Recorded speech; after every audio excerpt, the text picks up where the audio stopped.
Do you believe in ghosts? That's a question I'm going to ask you, and also Yvette Fielding's going to ask you. After decades of presenting the amazing Britain's ghost hunting, I've gone off. I've gone off. Where are we going I've gone now? off piece. The ghost, she's been possessed. I'm just going to look. I've been... Before we talk to Yvette about her latest book and the ghost she's on earth hiding in British theatres, let's take a look at her in action.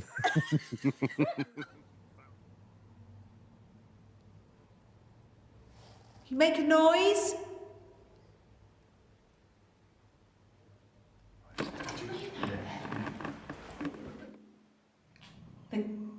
What was that?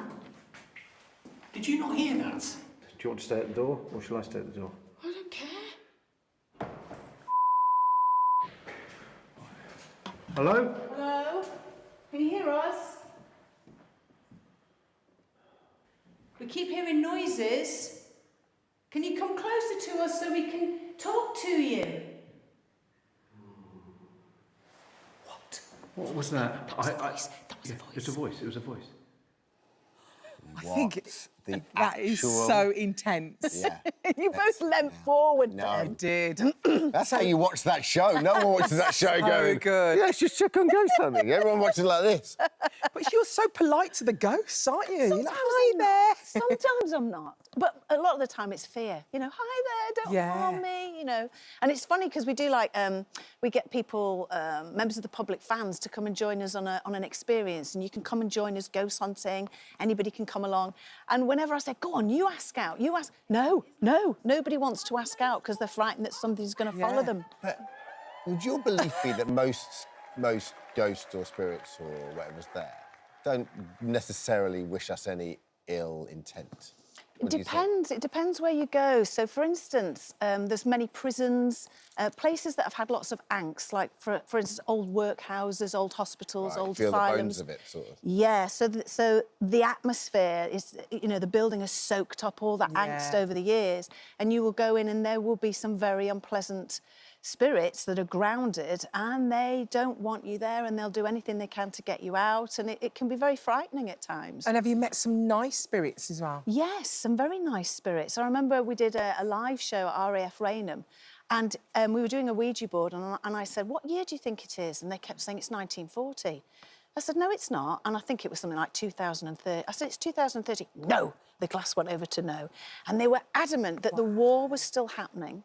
And they kept knocking and tapping under the table. We couldn't work out what it was. And there was a Morse code expert phoned the show live and said, it's Morse code. And they're saying SOS, take cover. So we actually drew a dot and a dash on the Ouija board, and then they started giving us messages using Morse code, which is amazing. What do you think? It's incredible. Because this building is steeped in history. You were here with Blue Peter, Dad's Army. We had talking about Ian Lavender the other day, some of Dad's Army was filmed TVC.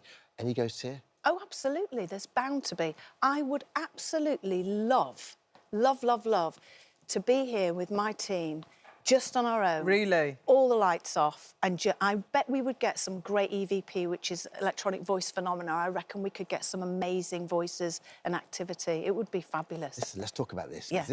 We're really here to talk about the kids' book, which is Most Haunted Theatres, which is lovely because it has that kind of horrible history vibe, right? Kids love being spooked and they love history. Yeah. So, and obviously theatres are sort of such a huge part of our history in this country. So what have you found? Oh, gosh, so many. If you think of all the 22, 23 years I've been investigating haunted locations, and one of the first locations I investigated was the Theatre Royal in Drury Lane, and that was just incredible. And it was the first time I'd actually seen what I thought, I wasn't on my own, there were three of us, a ghost. What, you actually saw something? It wasn't a full, get this, it was a pair of legs. No.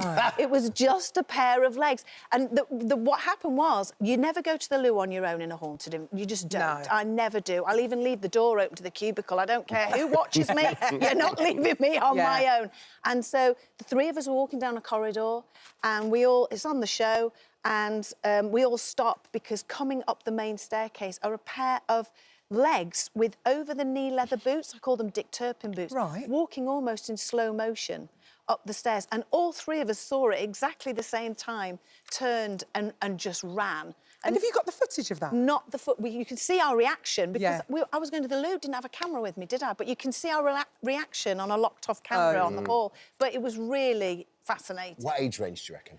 Oh, goodness me. It's a tricky one, isn't it? What age do you Yeah, wanna I go mean, into it's 9+, but I think children will enjoy it, and also people that are into the paranormal will enjoy it. But I also volunteer and I teach at the school on a Monday, and they're all reading it and they're really loving it. And I say, how spooky would you like? The spookier, the better. We like to shake under the duvet, you know.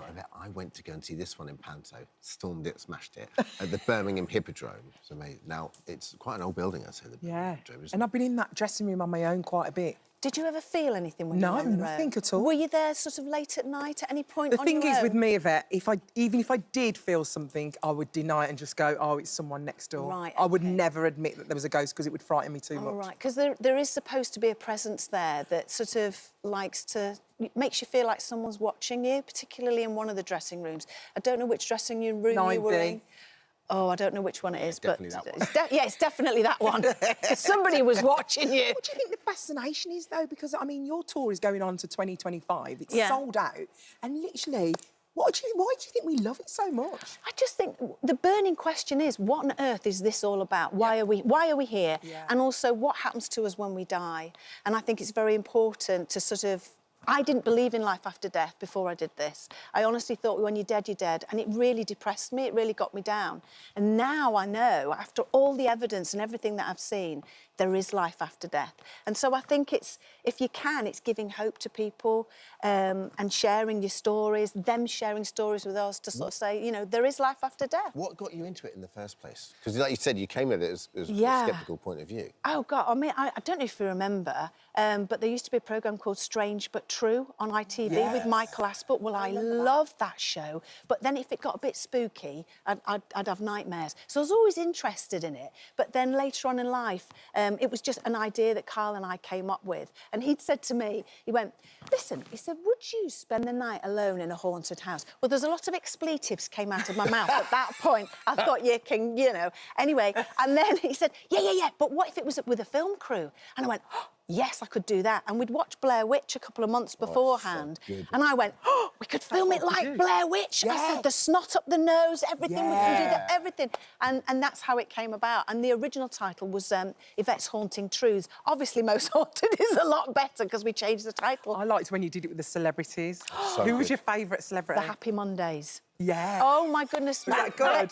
I'd love to do see you know, that. It's coming out on the official YouTube channel. Brilliant. It's coming And out. The Girls Aloud It was was, great. and The Girls Aloud was great as well. But it Paul was... O'Grady. Oh, gosh. He was great. Yvette, don't you worry.